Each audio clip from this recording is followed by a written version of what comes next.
আসসালামু আলাইকুম guys, hi welcome another video নিয়ে আবারও চলে আসলাম। আজকের ভিডিওটা বুঝতে পারছেন কোথায় যাচ্ছি, বৃষ্টি হচ্ছে তারপরও যাবো আর কি।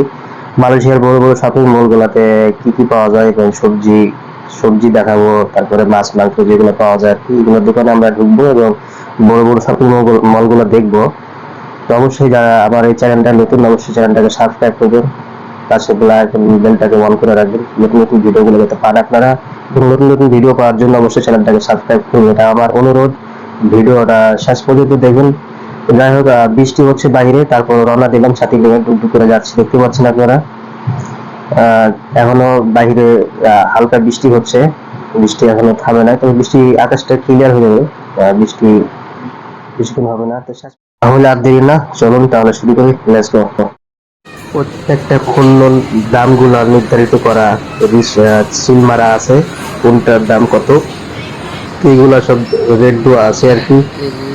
রেট অনুযায়ী আপনারা দেখতে পারবেন বিভিন্ন ধরনের যা মাংসের যে প্রাইস গুলা, চিকেন প্রাইস, গরুর মাংস এবং হচ্ছে আপনার খাসির মাংস, তাই সবগুলাই প্রাইস এবং পিস করানো আছে।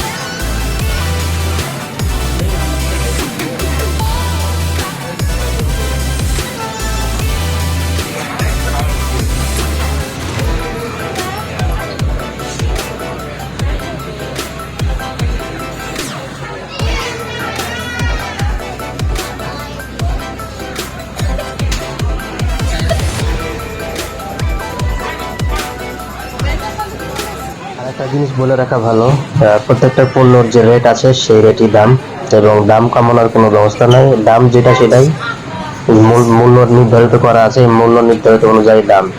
যেহেতু অন্য অন্য জায়গায় দাম দর করে জিনিসপত্র কিনা হয়, তবে এইসব জায়গায় এইসব সিস্টেম নেই। এইসব জায়গায় হচ্ছে রেট যেটা দেওয়া আছে সেটাই দাম, না মূল্য মূল্য দেওয়া আছে আপনার, নির্ধারিত করা আছে দাম, এটা হচ্ছে প্রাইস। প্রাইস কখনো কমা যায় না।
মরিচ, ভেন্ডি,